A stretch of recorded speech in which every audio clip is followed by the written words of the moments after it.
चलो let's start essay 315 new essay today. चलो इसका तुम स्टार्टिंग चलो इसका बेसिक इंटरप्रिटेशन निकालते हैं पहले नेम का ही. Identifying and assessing what risk and material misstatement through understanding an entity and its environment. क्या मीनिंग निकलता है तुम दोनों में से कोई भी जल्दी से.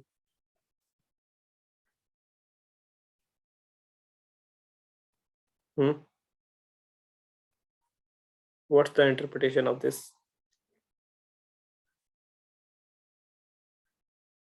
बताओ.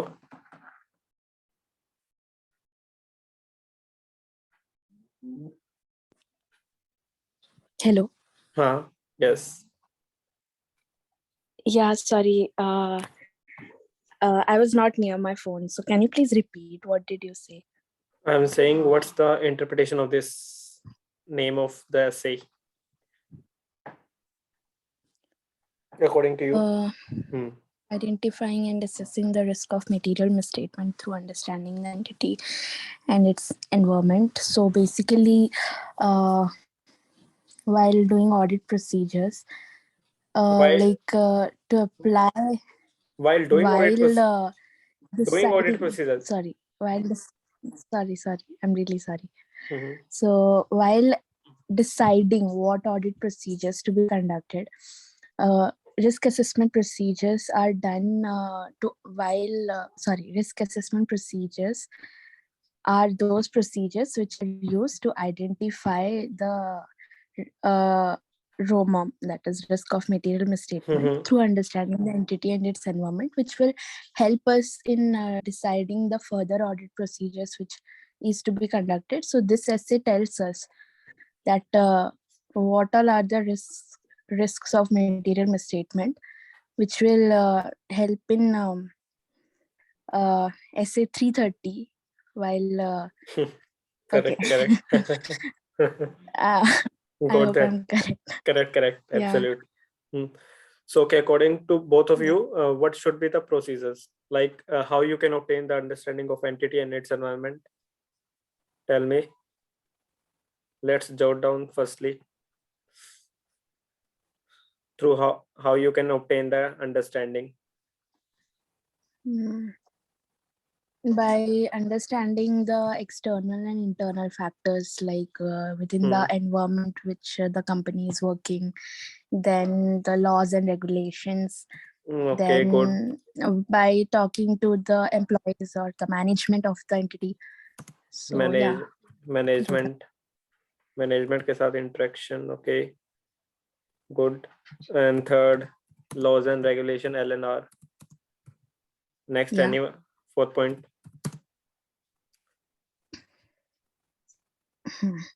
I know 5 point रहते हैं, मुझे वो बाकी के 2 points याद नहीं. Don't go okay, like 5 points are there. Anything no, comes like to basically also, yeah.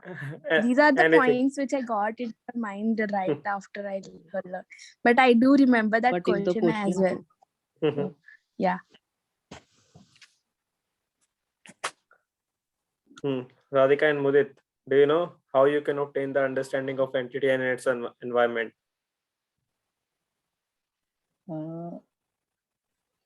Understanding the entity and environment. एक तो internal factors, natural. Why no?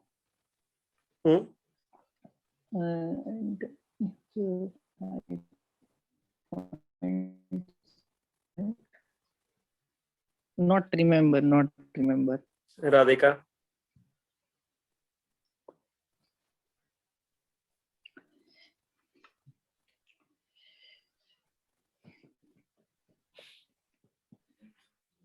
Are you speaking, Radhika?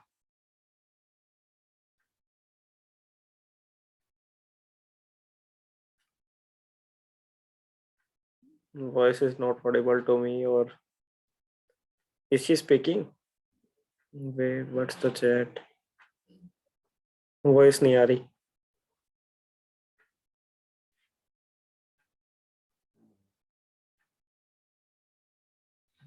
Okay, so चलो देखो. Correct, एक तो तुमने ये कर लिया, अब तुम इसका क्या ऐड कर सकते हो, MOA, AOA, ये ऑब्टेन कर सकते हो तुम, मैनेजमेंट के साथ डिस्कशन कर ली तुमने। और तुम क्या कर सकते हो, एंटिटी और एनवायरनमेंट के लिए देखो मैं भी कर रहा हूँ, तो इसके अकॉर्डिंग और क्या क्या चीजें प्रैक्टिकली हम कर सकते हैं रीड। आई डोंट नो क्यों नहीं आ रही, ओके। एक ऑडिट रिपोर्ट एक बार उनकी रीड कर सकते हो, जो अगर ऑडिट अगर पिछले साल किसी और ने अगर इशू की है तो फर्स्ट टाइम है तो उस केस में एप्लीकेबल ही नहीं होगा, लेकिन अगर होगा तो ऑडिट रिपोर्ट इशू चेक कर सकते हो। ऑडिट रिपोर्ट होगी या एनुअल रिपोर्ट, AR दोनों ही होगी, एनुअल रिपोर्ट और ऑडिट रिपोर्ट, क्योंकि एनुअल रिपोर्ट में तुम पूरी ब्रीफ देख सकते हो कि क्या क्या चीजें है, कौन कौन क्या लेवल है, तो वो प्रॉपर पूरा देख सकते हो। ये हो गया।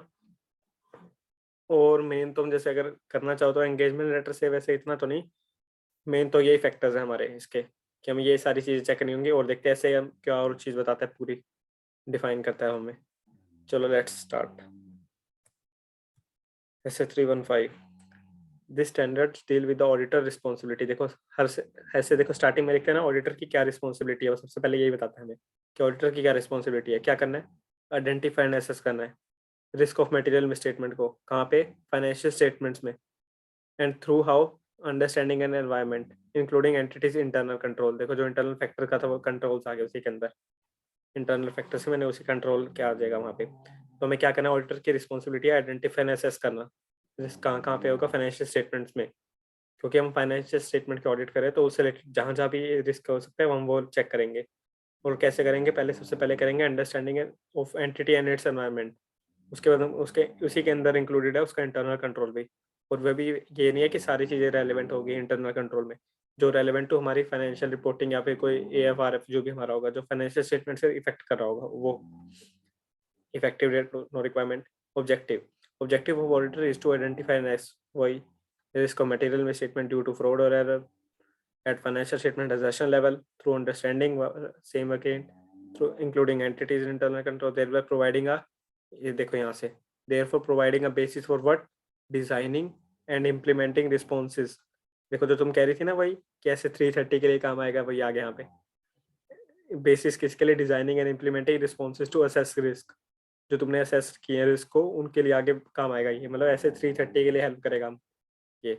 This will help auditor to reduce the risk, reduce पहले हम स्टार्टिंग में कम्युनिकेशन करके थोड़ा पहले ही कर सकते हैं तो हल्का फुल्का, टू एक्सेप्टेबली लो लेवल, कि हम आगे फिर उसके अकॉर्डिंग हम असेस करेंगे ना वो सारी।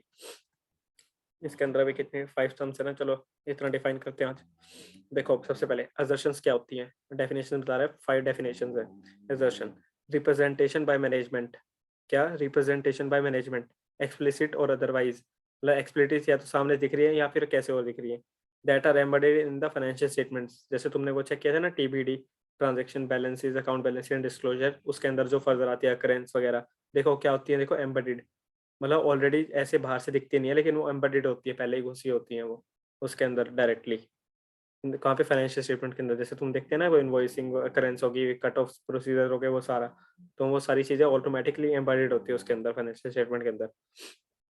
कौन यूज करता है, देखो use by auditor, auditor use करेगा to consider different types of potential misstatement, हम देखते हैं ना वैल्यूएशन वगैरह प्रॉपर है कि नहीं है, अकरेंस है होगी, ओनरशिप है कि नहीं है, तो वो सारी हो सकती है, पोटेंशियल मिसस्टेटमेंट्स वहाँ पे गलती हो सकती है, तो हमें उन पे कंफर्ट लेवल लेना होता है।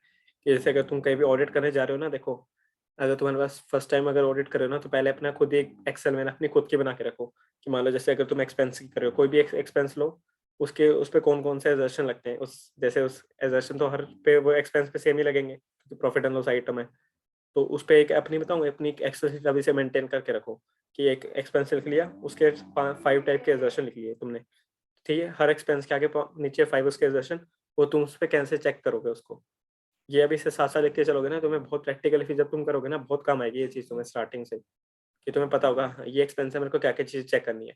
अगर तुम अभी कर लोगे ना, तुम्हें साथ साथ जैसे मेरे से भी डिस्कस करके और उसके अंदर एडअप कर सकते हो या किसी और के साथ डिस्कस करके, तो बहुत तुम ये वैल्यूएशन यहाँ से होती है, कि कई बोलते हैं ना जैसे थ्योरी सब्जेक्ट में होता है वो यहाँ से लिंकिंग होकर बनती है, स्ट्रॉन्ग तुम्हारा बेस बहुत स्ट्रॉन्ग बेस बन जाएगा पहले ही। ठीक है, नेक्स्ट क्या आ गया, business risk, risk resulting from significant conditions, क्या सिग्निफिकेंट कंडीशंस, इवेंट या सर्कमस्टांसेस हो सकते हैं या एक्शन हो सकते हैं कोई भी, दैट कुड एडवर्सली अफेक्ट, कर सकते हैं किसको, entities ability to achieve its objective, कहाँ पे उसके ऑब्जेक्टिव अचीव करने के लिए एग्जीक्यूटिव स्ट्रेटजी और from setting inappropriate objective and strategy. Business risk की आ गया ना कि मान लो जो एंटिटी जिसकी हम ऑडिट करने जा रहे हैं उसके ऊपर क्या होता है, कोई ऐसी चीज है या कोई कंडीशन है कि जो बहुत ही एडवर्सली इफेक्ट कर देगा, उससे हमारे अपने उस पर भी इशू आ सकता है जो अपने हम ऑडिट कर रहे होंगे जिसकी, जैसे मान लो कोई प्रोसीजर लगाएंगे उस पर इफेक्ट आ सकता है, हमारी ऑडिट रिपोर्ट पे इशू आ सकता है, इफेक्ट आ सकता है उसका। तुम्हें वो चीज़ चेक करके रखनी होगी कोई ऐसा बिजनेस रिस्क भी ना हो। और वैसे जहाँ भी आएगा तो उसके अंदर इसके साथ हम रिस्क को रिलेट कर लेंगे, बिजनेस जहाँ भी अगर नीचे आता है तो। इंटरनल कंट्रोल ये तुमने पहले ही कर रखा है, इंटरनल कंट्रोल भी क्या देखो, process design implemented and maintained, क्या क्या पीडीसी होता है, process design implemented and maintain by दो चार्ज विद गवर्नेंस, सुपर वो भी बनाती है ना जो सुप्रीम बॉडी होती है जैसे उस एंटिटी की वो बनाएगी, मैनेजमेंट और other personal, providing reasonable assurance provide करते हैं किसकी, about achievement of entities objective with regard to reliability. देखो मैंने कहा था ना कि हम जैसे रिलायबिलिटी फाइनेंशियल रिपोर्टिंग देखते हैं उस पर कि अगर इंटरनल कंट्रोल सही है तो उस पर अगर कोई भी एंटिटी का अगर इंटरनल कंट्रोल सही है तो उसके जो प्रोसेसेस वगैरह मतलब वो प्रॉपर चल रहे हैं, कि मान लो जैसे अगर कोई अकाउंटिंग कर रहा है तो एक बंदा अकाउंटिंग करेगा, एक उसके सिग्नेचर करेगा वही पर्सन जो भी रिक्वायर्ड है उस इनवॉइस पे। जैसे मान लो एक टैली का ये इनवॉइस आया था उस पर, उस जो भी पर्सन जो उस इनवॉइस को जनरेट करेगा, जो भी उसकी रिकॉर्डिंग करेगा वो उस पर नीचे अपने सिग्नेचर कर देगा। जिस रूम में है वहाँ पे कैमरा होना चाहिए कि कोई और तो आके पास नहीं कर गया बीच में, उसके पास उसकी आईडी एक्सेस होनी चाहिए, ये इंटरनल कंट्रोल हो गया, उसके पास सेपरेट होनी चाहिए। वो जो कैमरा लगा है ये वर्किंग कंडीशन में होना चाहिए, ये ना हो कि चेंज हो जाए। जो हम यूजर आईडी दे रहे हैं कि इसको हम रेगुलर बेसिस पे मतलब कोई भी टेन्योर पे हम चेंज कर सकते हैं, ये कंट्रोल होते हैं तो हमें चेक करने होते हैं। ये सारी चीज़ें आ गई। अब लायबिलिटी हम किसके लेके, फाइनेंशियल रिपोर्टिंग पे। फिर हम क्या देखेंगे उससे क्या पता चलेगा, effectiveness of efficiency of operations, कि जो काम कर रहे हैं वो सारे सही से जाए कि नहीं चल रहे। फिर क्या सेफगार्डिंग पता चल जाएगा। फिर कंप्लायंस हम उसमें चेक कर सकते हैं कि जो लॉज एंड रेगुलेशन उन पे अप्लाई हो रहे हैं वो कंप्लाई हो रहे हैं कि नहीं हो रहे। कि अगर वो कंप्लाई हो रहे हैं तो हम ये देख सकते हैं ना कि हाँ वो अच्छा काम कर रही है, उनकी जो फाइनेंशियल रिपोर्टिंग जो उन्होंने स्टेट करके फाइनेंशियल स्टेटमेंट में जैसे पीएफ का वो जो भी बैलेंसेज होंगे वो सारे प्रॉपर होंगे, तो हम इतना रिलायंस आ सकता है उससे हमारे पे। तो अब देखो ये तुमने देखो ये अपने उसमें इंटर में पढ़ा था ना कि जो उसके क्या क्या ऑब्जेक्टिव्स होते हैं, वो क्या ऑब्जेक्टिव्स होते हैं, objectives of internal control, reliability, effectiveness and efficiency, safeguarding और कंप्लायंस। वही चार हो गए इसके अंदर, रेसा होते हैं जैसे RESA। बस खत्म। Applicable law and regulation, the term controls include any aspect one और more components of internal control. जैसे आगे तुमने ये भी देखा होगा इंटरनल कंट्रोल के 5 कंपोनेंट्स होते हैं आगे, वो तुम उसके आगे ब्रीफ यहाँ पे भी देखते हैं, एसएसए में भी शायद आएगा आगे, ये आ गया। अब देखते हैं रिस्क असेसमेंट प्रोसीजर, हम प्लानिंग में भी पढ़ के आए थे कि क्या रिस्क असेसमेंट है, अब इसमें देखते हैं क्या कहते हैं यहाँ proper. The audit procedure perform to obtain, क्या ऑब्टेन करने के लिए, अंडरस्टैंडिंग। ये देखो रिस्क असेसमेंट वही आ गया ना कि हम अंडरस्टैंडिंग सबसे पहले ऑब्टेन करते हैं एंटिटी की। ये जैसे अब हम पढ़ेंगे ना इस ऐसे को ना, जब तुम किसी ऑडिट पे जाओ अगर जाते हो, अगर तुम्हें मिलता है ना तो ये चीज़ जरूर करके देखना, बहुत काम आएगी आगे तुम्हें। Including entity internal control to identify and assess risk of material statement, वही डेफिनेशन इसने बता दिया आगे कि हमें अंडरस्टैंडिंग लेनी है कि बस लेनी है टू ऑब्टेन। RAP वही होते हैं कि जो हमने ऐसे का नेम है ना वही है बस यहाँ पे, अंडरस्टैंडिंग करनी है, फिर क्या किसके लिए, टू आइडेंटिफाई एंड असेस करना है, बस ये आ गया। और सिग्निफिकेंट रिस्क आइडेंटिफाइड और assess risk of material misstatement, क्या आइडेंटिफाई एंड असेस। देखो इन दोनों का अलग अलग मीनिंग होता है। देखो एक आइडेंटिफाइड, एक तुमने आइडेंटिफाई कर लिया ऑलरेडी, और एक असेस हो सकते हैं आगे, एक तुमने असेस कर लिया उसके आगे तुम्हें चेकिंग करनी पड़ सकती है आगे, तो डिपेंड करता है वहाँ पे उस केस में कि एक तुमने पकड़ ही लिया, मैनेजमेंट ने पकड़ ली, वो डिपेंड होता है। असेस हो गई थी कि वो चल रही है अभी भी यहाँ पे, उसके आगे और प्रोसीजर लेने पड़ेंगे हमें वहाँ पे। Risk in the auditor judgement, कि ऑडिटर की जजमेंट में वो हो सकता है रिस्क ज़्यादा हो, and require special audit consideration, कि वो स्पेशल कोई ऑडिट प्रोसीजर उस पर अप्लाई करने हो, कुछ और मेलिंग्स वगैरह करनी हो प्रैक्टिकली में, क्या केस होगा, कोई पार्टनर उस पर डिस्कशन करेगा अपने मैनेजमेंट के साथ। ये हो गया। क्या टाइम हो गया देखते हैं, टाइम तो हो गया, चलो आज के लिए इतना बहुत है। फिर था 15 मिनट, किसी इसको इतने में किसी को डाउट हो तो बताओ। फिर आगे देखो डिस्कशन प्रोसीजर बता रहे हैं वो आगे कि क्या होता है, उसके रिलेटेड एक्टिविटीज़ क्या होती है, हम कैसे ऑब्टेन करते हैं। देखो ये RAP में आएगा, इंक्वायरीज करेंगे, एनालिटिकल ऑब्जर्वेशन करेंगे।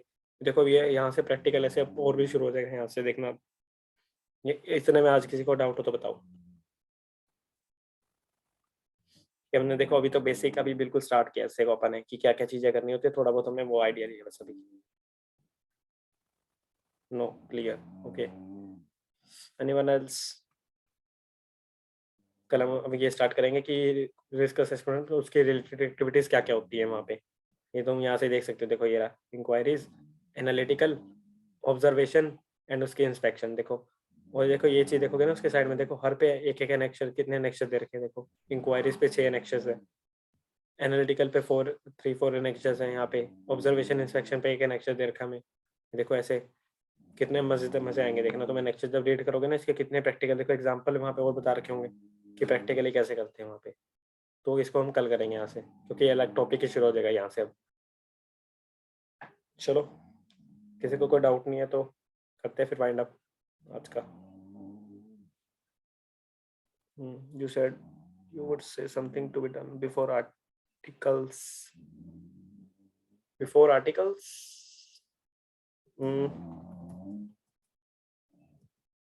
Here? कि articles and memorandum. Some task.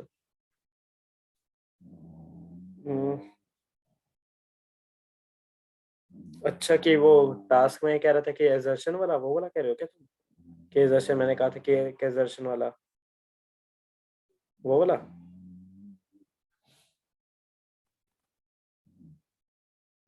कि जैसे मैंने तो ये कहा था कि जैसे कि मैंने तो जैसे आज तो टास्क मैंने ये दिया था कि जैसे मान लो अगर कोई अगर करना चाहो तो करोगे तो बेहतर रहेगा। कि जैसे कोई एक, जैसे तुमने मान लो रेंट एक्सपेंस लिख लिया, रेंट एक्सपेंस उसके नीचे देखना जो उस प्रॉफिट एंड लॉस आइटम है उस पर कौन कौन से एजर्शन लगती है, वो तुमने लिस्ट डाउन कर ली। एक एक क्या गया देखो तुम उस पर कैसे कंफर्ट जोन ऑब्टेन करोगे वहाँ पे, ये ऑब्टेन करना वहाँ पे। और पहले तो ये देखना कि एजर्शन का मीनिंग है, प्रॉपर एजर्शन की मीनिंग देखना। उसके आगे उसका देखना कि क्या बताना चाहता है, तुम फिर लिखना। उसके साथ फिर मैं इसको उसके साथ डिस्कस कर सकते हो, अपने किसी के साथ डिस्कस कर सकते हो कि उसमें और क्या मैं ऐड कर सकती हूँ, वहाँ पे क्या चेक कर सकती हूँ। कि अगर तुम यही लेके अगर सीधा ये बेस अगर इंटरव्यू में जाओगे या कहीं और जाओगे, कौन तुम्हें मना कर सकता है इंटरव्यू से, या रिजेक्शन कर सकता है सीधा ही। कि तुम्हें पहले से इतनी सब कुछ ऑडिट करनी आती है, कौन तुम्हें मना कर देगा। और तुम सीधा ही कोई बड़ा लेवल का सीधा स्टार्टिंग से अगर कोई इतनी नॉलेज तुम दिखा सकती हो सामने वाले पर्सन को, तो मैं सीधा वो हायर कर सकता है अपने ऊपर, थोड़ा मतलब काम दे सकता है, थोड़ा अच्छा वर्क। अगर तुम उसको इंटरव्यू में इतना कर सकती हो, हाँ मेरे को ये चीज़ें पता है सारी अच्छी तरीके से, सीनियर को इम्प्रेस करना, तो वो थोड़ा जल्दी वो हो सकता है।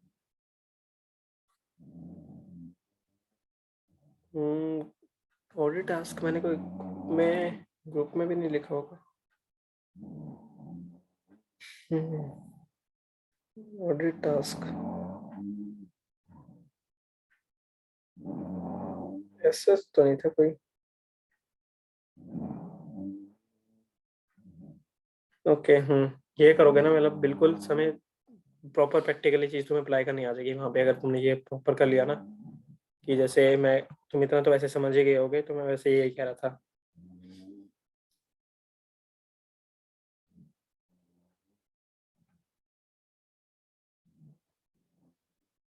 कि जैसे मान लो तुमने ये रेंट एक्सपेंस लिखा है यहाँ पे, पहले तो उसकी एजेशन की प्रॉपर मीनिंग देख लेना। ऊपर प्रॉफिट एंड लॉस आइटम लिखना है यहाँ पे, प्रॉफिट एंड लॉस 3 शीट बनाना अलग अलग, एक प्रॉफिट एंड लॉस की, एक बैलेंस शीट की, और एक और कैश फ्लो अगर बनाना चाहो वहाँ देखना चाहो तो कुछ और, तो ये बनाना। प्रॉफिट एंड लॉस में लिखना एक्सपेंस की हेडिंग, एक्सपेंस की यहाँ पे लिखना। एक्सपेंस के अंदर तुम कौन सा रेंट एक्सपेंस देख रहे हो, ये ना तुम अपना ना इसकी ऐसे उठाना कि तुम जो बैलेंस शीट का कोडिंग देखते हो ना, कि जैसे अगर मैं तुम्हें दिखाऊं बस 2 मिनट और, कि तुम्हें बस अगर देखना हो, जिसको जाना हो तो जा सकता है, रिकॉर्डिंग में देख लेना जब भी होगी ये। मैं बस जैसे ये कह रहा था, तो मैं दिखाता हूँ सी स्टडी मटेरियल में जल्दी से। सी स्टडी मटेरियल सी फाइनल, कि तुम बैलेंस शीट के अकॉर्डिंग देख सकते हो कि कैसे हम बनाते हैं ना। जैसे या तो तुम एएस के अपनी जो एनेक्शर उसके जाते हैं ना, जो बैलेंस शीट के, वो ले लो। अगर तुम वो नहीं करना चाहते तो इंडेस से भी तुम कर सकते हो डायरेक्टली, डिवीजन 2 वगैरह। बताऊँ कैसे करना, देखो इसके हम आते प्रॉफिट एंड लॉस आइटम पे। यहीं पे होगा इसका profit and loss, statement of changes in equity, profit and loss कहाँ है इसका, ये रहा। जैसे अब तुम ऐसे कर सकते हो इसको कि तुमने देखो अब ये चीजें बाइफरकेशन करनी है ना, तो जो तुम अपना मॉड्यूल देखोगे वहाँ पे भी ऐसे लिख रखा होगा कि अब तुम कॉस्ट ऑफ मटेरियल कंज्यूम है उसके अंदर क्या क्या चीजें लोगे, उसकी क्या कैसे वेरिफिकेशन करोगे। या देखो कॉस्ट ऑफ मटेरियल कंज्यूम है यहाँ पे तो परचेजेस, ओपनिंग वगैरह, स्टॉक का आ जाएगा यहाँ पे। देखो कि तुम ऐसे बैलेंस शीट देखोगे ना इंड AS की, या तुम अगर AS की देखना चाहो तो AS के अकॉर्डिंग भी कर सकते हो कि उसमें कैसे बनाते हैं हम, तो उस अकॉर्डिंग तुम उसको देखो कि इस के अगेंस्ट हम कैसे ऑब्टेन करेंगे वहाँ पे एश्योरेंस। तुम सीधा ये देखो कि मान लो तुम्हारे पास अगर मान लो कि रेवेन्यू क्या ही है, देखो इंड AS में तो बहुत हाई लेवल की होगी, तुम इसकी तो कर नहीं सकते इस लेवल पे आके, बस तुम वहाँ लिख सकते हो चेकिंग ऑफ इंड AS 115। बाकी और फैक्टर्स लिख सकते हो तुम कि तुम खुद अपने बेसिस पे क्या क्या चीज़ें चेक करना चाहोगे। इसको AS के बेसिस पे कर सकते हो तुम AS, और देखो एक्सपेंसेस तो ये सारे हैं, ट्रीटमेंट तो वही रहेगा, बस रेवेन्यू का ना ट्रीटमेंट इंड AS में थोड़ा अलग हो जाता है वहाँ पे आके। एम्प्लॉय बेनिफिट का एक्सपेंस का ट्रीटमेंट अलग हो जाता है, कई आइटम्स का ना कि हम अलग टाइप से करते हैं वहाँ चेकिंग बस, और अकाउंटिंग भी उसकी थोड़ी अलग हो जाती है वहाँ पे, बस ये वो अलग डिफ्रेंशिएशन। ये ऐसे करोगे ना तुम, जैसे बैलेंस शीट भी तुमने देखी थी आगे, उसके अगेंस्ट तुम कैसे ऑब्टेन करोगे एश्योरेंस को, कि जैसे एक एक आइटम आ रही होगी यहाँ पे, पीपी आ गई, इसको तुम कैसे ऑब्टेन करोगे यहाँ पे एश्योरेंस, कैसे चेकिंग करते हैं हम, वो आगे मेरे से जितना डिस्कस करोगे ना खुद एफर्ट ज़्यादा के उतने बहुत सीखोगे ऑडिट के अंदर। और ऑडिट की जो ऐसे थे बिल्कुल ऐसे ही होंगे तुम्हें, जो आगे काम आएंगे ना जब शुरू होंगे, वहाँ पे देखना जब ऐसे 500 की सीरीज होती है प्रोसीजर्स की, वो बिल्कुल ऐसे ही बिल्कुल तुम्हें रिलेट करती जाएगी एक एक करके। चलो थोड़ा ज्ञान भी हो गया आज के लिए। और किसी को डाउट हो तो बताओ, वरना बस मैं वाइंड अप क्लो फाइनली कर ही रहा हूँ। किसी को कुछ पूछना हो तो बताओ। Thank you, okay welcome. कि मान लो अगर तुम ऑडिट के बैकग्राउंड में नहीं जाते ना, अगर तुम ये करते हो तुम ऑडिट सीख सकते हो बिल्कुल यहाँ से। Welcome welcome. अगर तुम मान लो डायरेक्ट टैक्स में भी जाते हो ना तुम, बल्कि तुम वहाँ अपना काम करो, ऑडिट यहाँ से करते रहो, तुम्हारी ऑडिट भी तैयार, डायरेक्ट टैक्स भी तैयार हो जाएगा तुम्हारा खुद का, मतलब कि दोनों चीजें तैयार हो जाएंगी कि तुम अदर डिपार्टमेंट में जाते हो तो, मतलब तुम्हारे सारे हर टाइप का तुम्हें एक्सपीरियंस मिल जाएगा यहीं से। चलो करते हैं फिर वाइंड अप आज का सेशन। गुड बाय, शबा खैर, स्टॉप।